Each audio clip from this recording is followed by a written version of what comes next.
Imagine you're standing in front of a huge crowd, right? Bunch of people. And you have one goal, to make as many of them not only like you, but feel like they belong to you. But you only have 3 tiny little speeches to make that happen. The trick is, which sounds weird, to make the crowd smaller on purpose. All right, I'm gonna show you how. I made a video yesterday talking about emotional funnel, and a bunch of you had questions on what the non-emotional funnel is. Like, how does a funnel even work? Emotions set aside. So, yeah, we're gonna run through that. All right, the first step, before you even say a word to these people, is you gotta look at them, right? Because what you say depends on who they are. If they're a bunch of millennial parents, you're gonna say one thing. If they're a bunch of musicians, you're gonna say another thing. If they're a bunch of teenagers that like skateboarding, you're gonna say something different, right? So the first step before you even open your mouth is observing, seeing who you're talking to, right? So you observe everybody in front of you and then you go. Your first speech will be something light. It'll be something humorful. You just try to be a comedian on the stage or something. A bunch of those people in the crowd actually laugh, right? They find you funny, right? Because you spoke to them. Say they're the millennial parents. You made a joke about how it is parenting as a millennial, some stupid joke, right? And everybody who wasn't a millennial parent, right, because they're not all the same people, they left. They're like, right, that's not funny. I don't even get it, right? But that's fine. The good thing now, right, is that everybody that stayed shares the same humor. They all thought your joke was funny, so they share the same humor. Makes sense, right? All right, for your second speech, you're gonna do things a little differently. You're not gonna make another joke, right? Because that doesn't make them really feel any more connection towards you. Instead, for the people still there, you're gonna say something relatable. A bunch of them relate to you, right? Because they share the same humor, they're similar people, and some people leave. It's okay. So now they share the same humor and the same relatability. They're becoming more similar as the crowd gets smaller, right? It's now time for your final speech. This has to be your most important one, right? You don't say it much, but when the time is right, you say the final speech, right? Instead of just saying something broad, right, because that would make no sense, you're gonna say something that only people who have heard the joke and have related to you, heard the relatable speech, so heard both the first 2 speeches, will understand the third one, right? And good thing for you, everybody left in the crowd, most of them, the ones that were actually paying attention, the ones that were actually listening to you, will understand that final speech, right? Why? Because the people still left in this crowd liked your joke, liked your humor, and now they like you, right? Because that final speech that required context showed them that you actually understand them. They don't just relate to you, they don't just think you're funny, but they're part of your community now, right? Because they understand, wow, I understand all of this and I like all of this, right? So I am part of this. See what I'm saying? All right, let's walk through how this actually makes sense in a marketing funnel, right? So the first step, ICP, which means intended customer profile, is you looking at your crowd, right? You want to understand your audience, who you're speaking to, right? Let's say you're a gothic streetwear brand.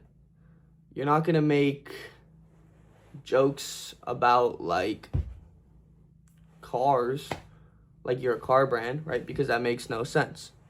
You're going to make jokes or skits or things about a gothic streetwear person. You know what I mean? The joke is at the top of the funnel, right? Most of the people get it, right?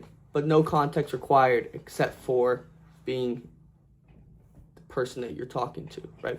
So if they really are the right person, they'll understand it. If they're not, it doesn't matter, right? Because you're not talking to them anyways. They're not going to buy anything anyways. Stop trying to speak to people that aren't going to relate to you anyways, right? It's just a waste of time. That's why engagement bait, right, is great for views, right? Because most of the people can relate to it, right? Most of the people can engage with it, but it's the wrong person. It's the wrong person. They're not your person, right? Who would take a free hoodie? Probably 99.99% of the population. how many of those people that engage with your free hoodie video would actually buy? Like none, clearly, because it's not working for you. All right, makes sense. Second part, the second speech, right? You want to relate to them. You want to show them, right, that they could be like you, that they're more similar to you or your brand's world than they think, right? They're more similar to the brand world than they think, right?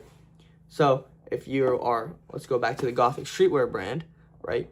You want to show them the world that your brand has created, right? Oh, there's Gothic streetwear brand with a bunch of Gothic models that do this, and I'm in a, I don't know a lot about Gothic, but let's say you're in a spooky you're in like an abandoned mansion or whatever. Sorry, Gothic people, don't come after me. I don't know how it works. I'm not. See, exactly. Point being, I won't relate to it, right? Because I'm not that. So fries again. The final speech is where you make the biggest impact, right? Because that's the speech that only works if they've heard the other two speeches, right? So they've already seen you twice, right? They already kind of like you, and now you say something that requires context, requires you to be in the brand world, requires you to relate, requires you to think you're funny, right? Back to yesterday's video, right? You've already bought her flowers, you've already taken her a date, you've already done this, you've already done that. Now you're telling her that you love her, right? No one night stands. So this only works, right, if they've climbed the ladder first, right? If they've already seen you, right? Because once again, but it doesn't matter because they'll only watch the video if they've already seen you. So stop stressing about targeting to who has to see which middle, bottom, upper, whatever funnel video, right? It's less complicated than you think.